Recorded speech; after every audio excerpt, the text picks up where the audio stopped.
Boa noite a todos, sejamos todos bem-vindos a esse encontro, mais uma vez, aqui no canal deste abençoado Centro Espírita Chico Xavier, que tanto nos conclama a explorarmos um pouco mais sobre o Espiritismo, sobre nós, sobre o que estamos fazendo aqui, o quão importante é estarmos aqui para a nossa melhora.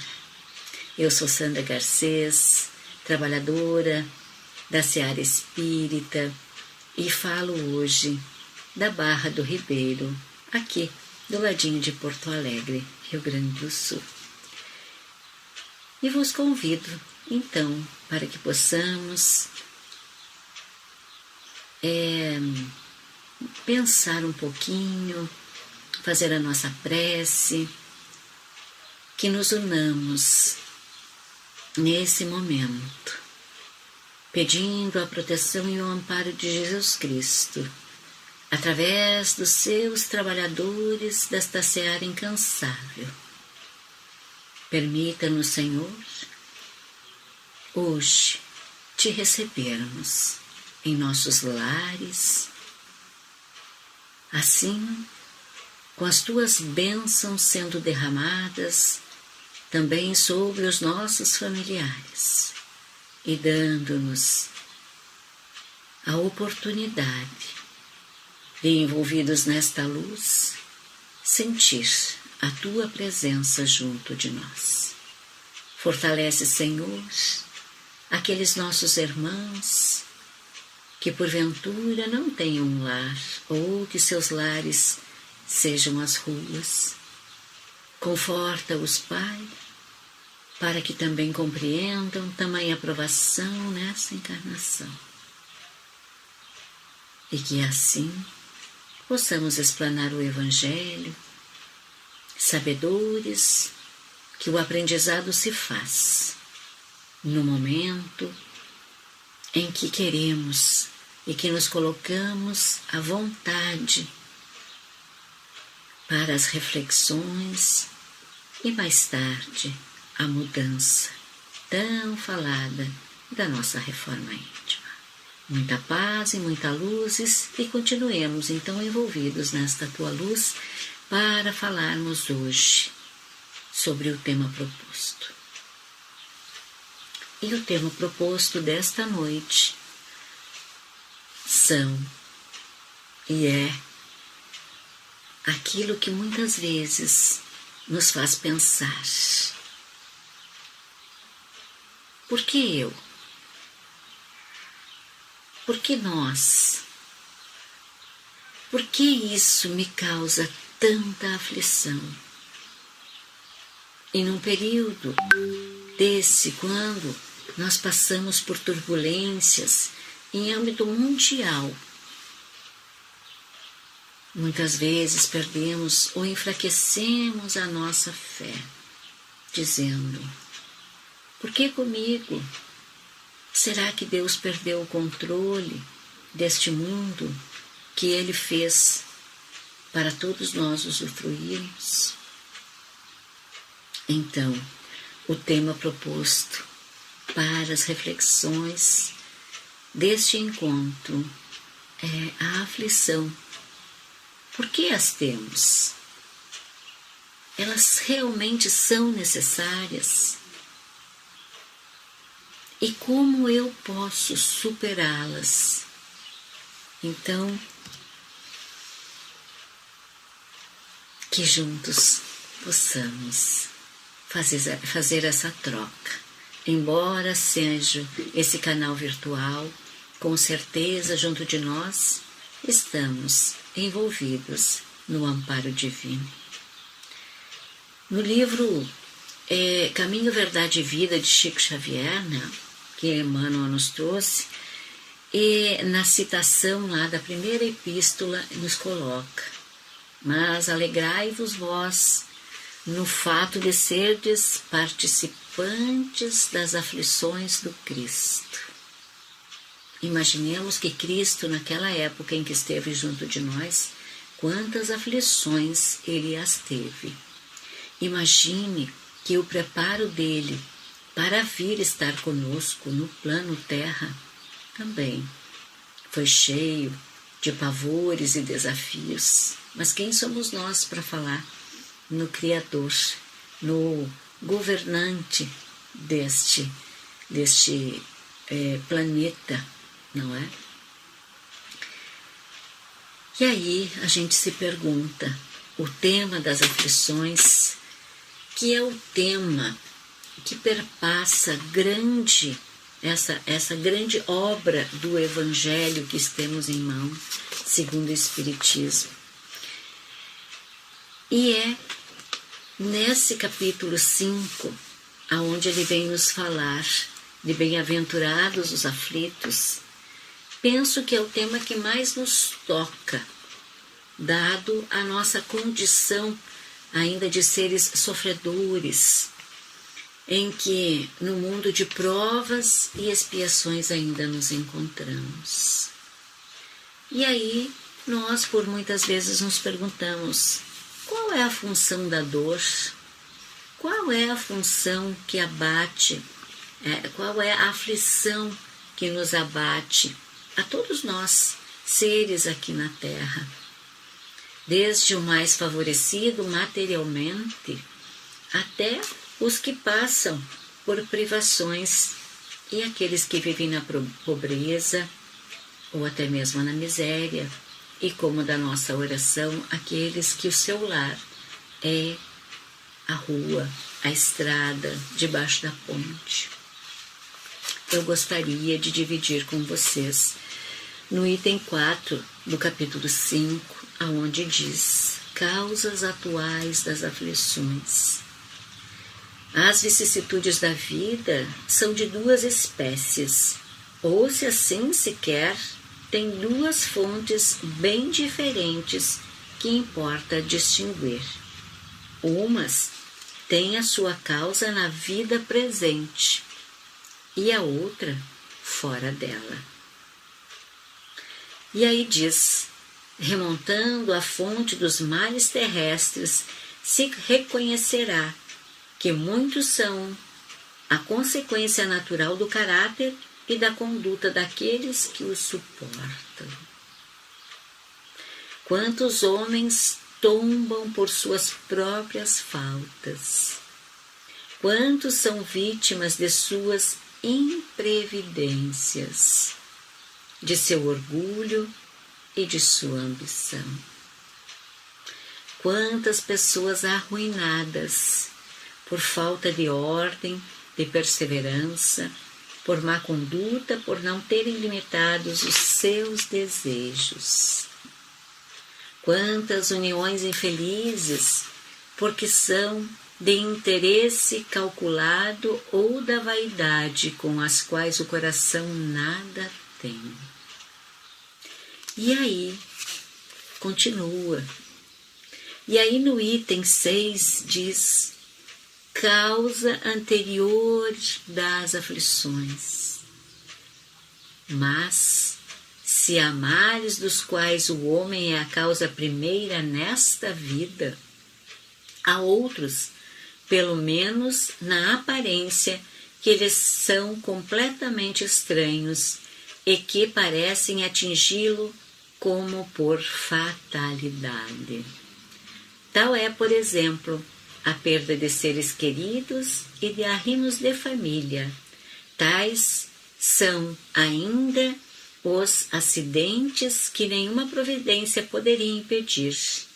Os reveses da fortuna se frustram todas as medidas de prudência, os flagelos naturais, ou as enfermidades de nascimento, sobretudo aquelas que tiram os infelizes dos meios de ganhar a vida pelo trabalho, como as deformidades da idiotia, o criticismo e etc. e tantas outras.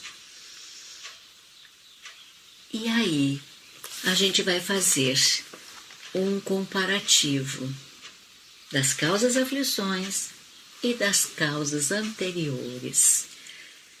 Se a gente voltar o nosso pensamento, o nosso entendimento, melhor dizendo, para aí ver o que está por detrás de tudo isso. Eu sou, eu vim, eu já vim, eu fiz, não fiz direito talvez, e aí é nesse giro, que a gente vai se deparar com aflições. O apóstolo Pedro diz que nós devemos nos alegrar pelo fato de sermos participantes das aflições do Cristo.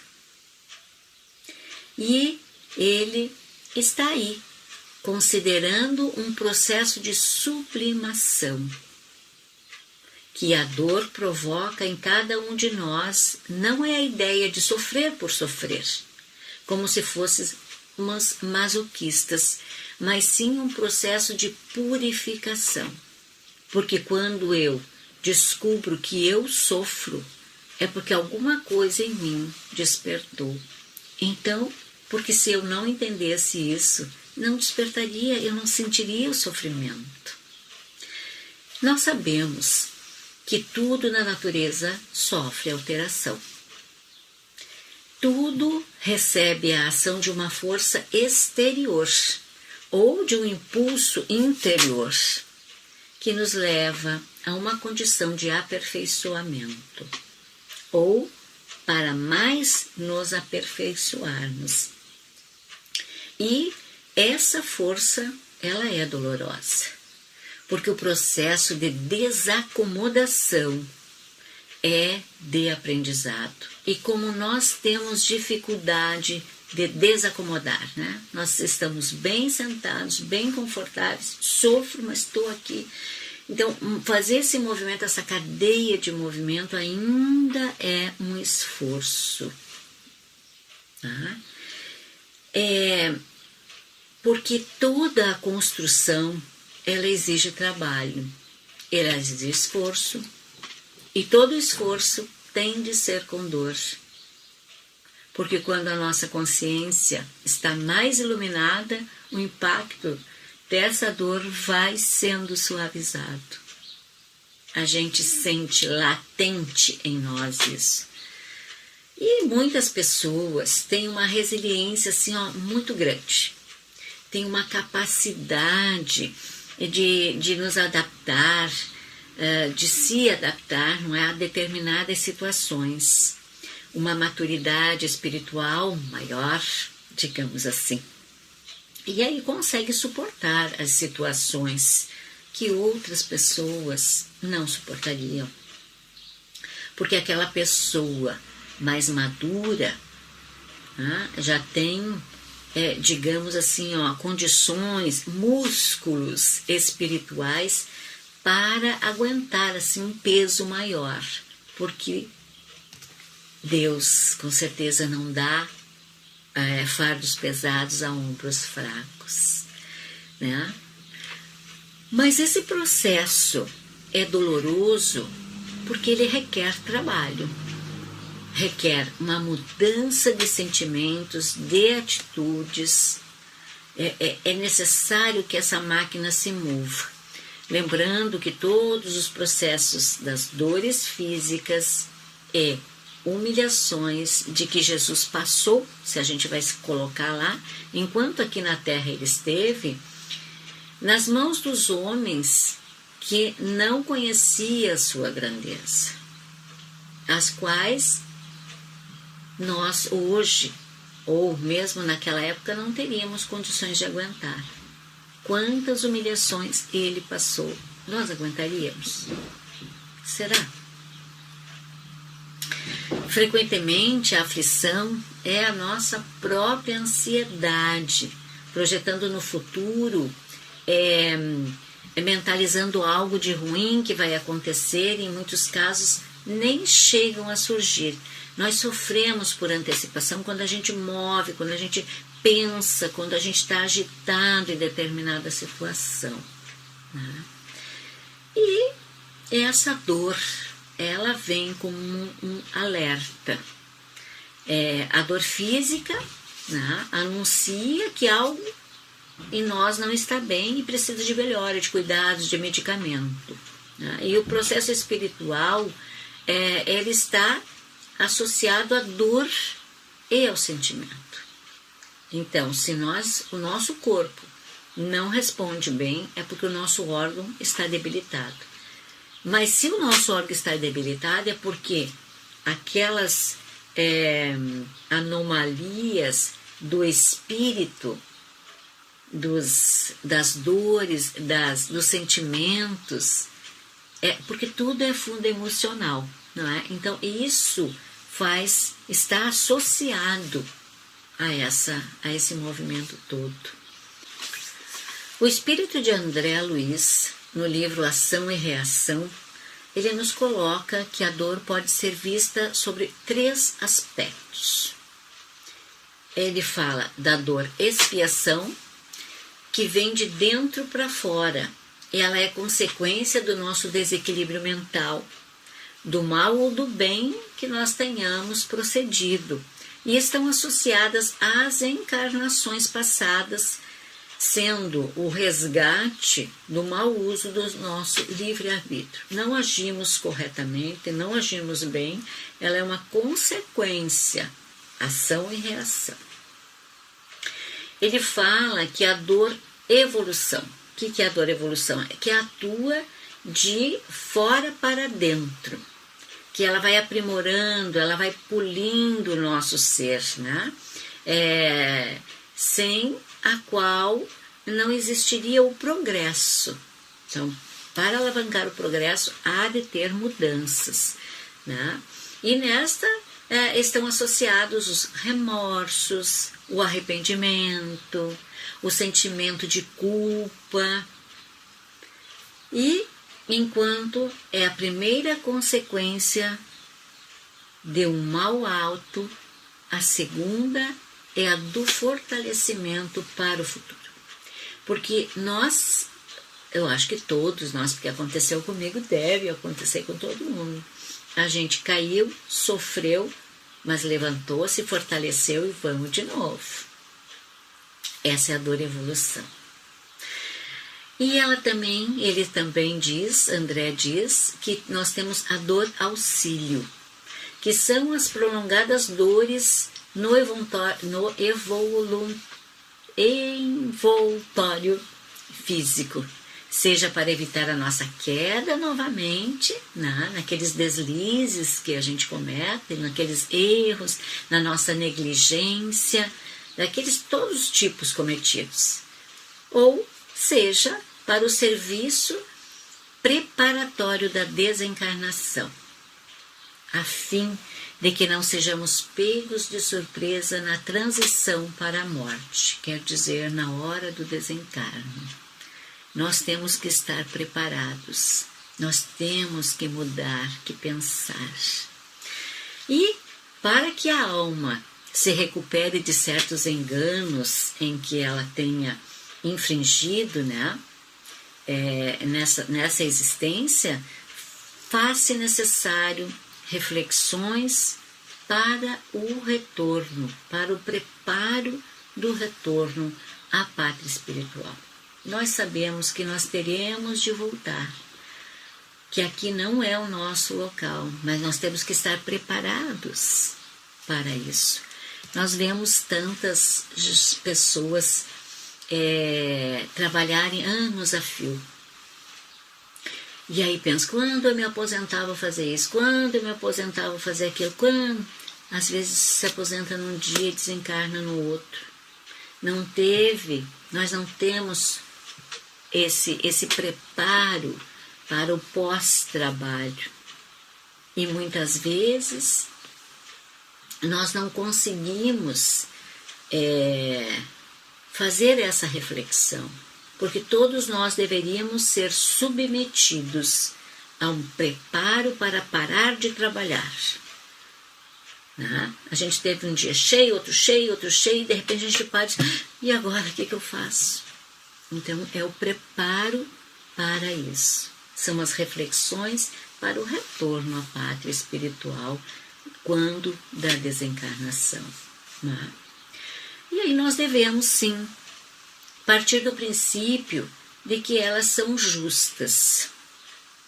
Porque se assim nós pensarmos, nós poderemos cair no erro e ainda julgar a culpa nos outros ou em Deus. Como a gente gosta de culpar Deus, por que Deus fez isso comigo? Por que Deus fez aquilo comigo? E na realidade, Ele nos dá os meios de que a gente possa ver e fazer diferente para recuperar aquilo que a gente deixou passar em branco. Quer dizer, tudo o que nos acontece tem um motivo.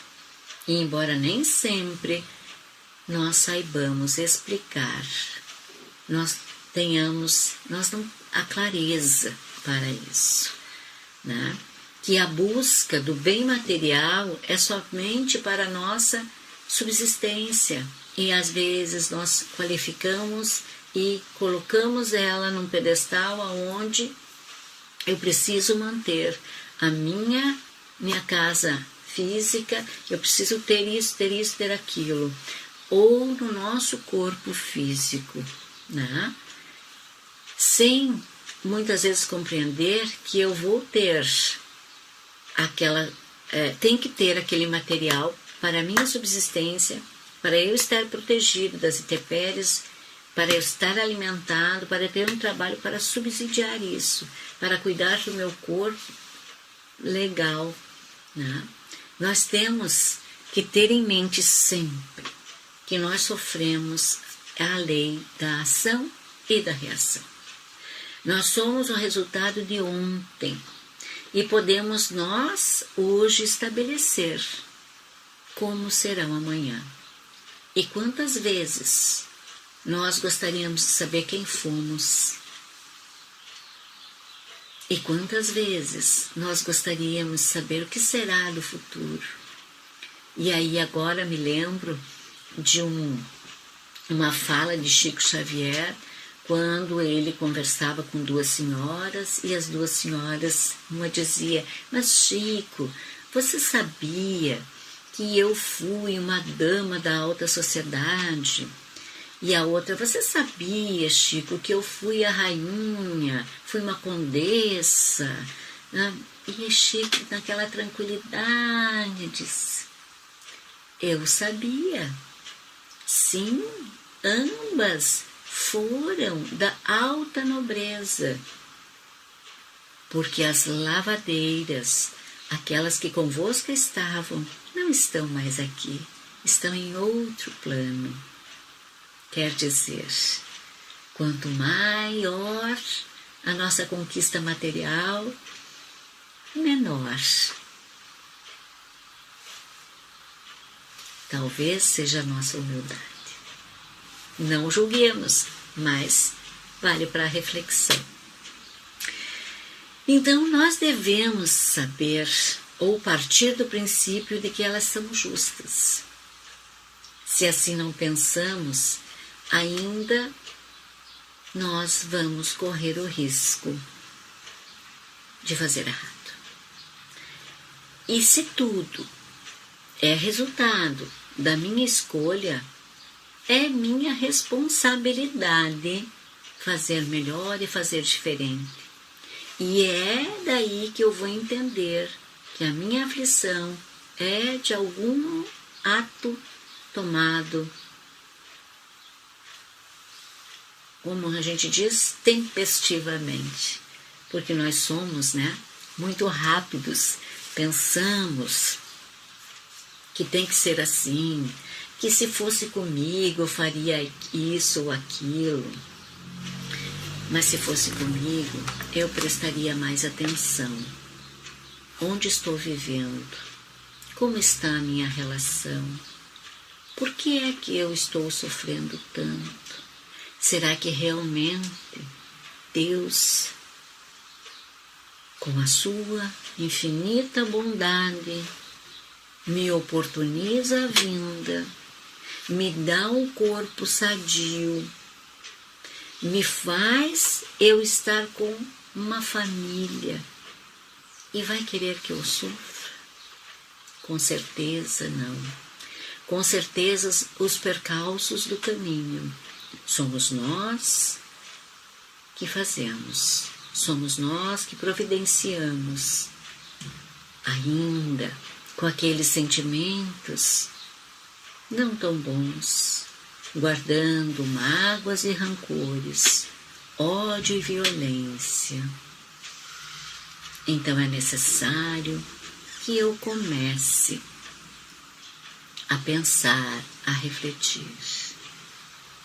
Que se eu tenho uma dor, eu estou enferma, eu estou com algum problema no corpo físico, ou eu fiz alguém passar por isso e agora eu pedi para estar assim, ou eu não cuidei bem nessa mesma encarnação e é o resultado daquilo que eu não cuidei. E se me abate a doença daqueles que conosco estão no nosso lar, o próximo de nós, nós somos capazes também de passar por isso, e se nós estamos naquele lugar, é para auxiliar, ou sermos auxiliados. E devemos entender que o financeiro, aonde a gente pensa que abate, e eu penso que quando o financeiro não está bom, ele nos traz aflições, ele nos abate, ele bate na nossa porta com as duas mãos lá, nos parece que a fé diminui, que o amor, abaixa um pouquinho a guarda. Então vamos refletir, vamos ver se eu estou passando por essa necessidade, se é isso que está acontecendo comigo, por que está? Vamos fazer uma introspecção, perguntando a nós mesmos, o que está em mim, o que está faltando em mim, que eu não consigo dar a volta? Porque a dor não é castigo. Ela visa a restauração e o progresso individual do ser. Podem ver, comecem a observar diferente. Toda dor, toda queda é para superar aquilo que eu ainda não conseguia. Vai lá, me ralei todo, levanta e vamos de novo e segue. Não desista. Não desista, porque se eu quiser saber o que eu vou reencarnar na próxima encarnação, ou como eu voltarei hoje para o plano espiritual, eu tenho que ter a certeza de que eu vou voltar melhor do que quando eu lá parti. Então, um convite aos irmãos. Oremos todos os dias, pedindo para Deus que saibamos sofrer, para sofrermos menos, a fim de que nós possamos nos fortalecer para o futuro. E é através do amor que nós iremos superar todas as aflições, todos os desafios que nos acarretam. Amemos mais, olhemos a quem está ao nosso lado, cultivemos o amor. E o amor, ele só se dá através da paciência, da resignação, do perdão, da atenção, do discernimento, daquilo tudo que muitas vezes nós não enxergamos que está em nós. Desejo a todos muita paz, muita luz e agradeço a oportunidade de estar aqui trazendo para vós essa pequena reflexão, a qual, com certeza, para mim, é o mais importante.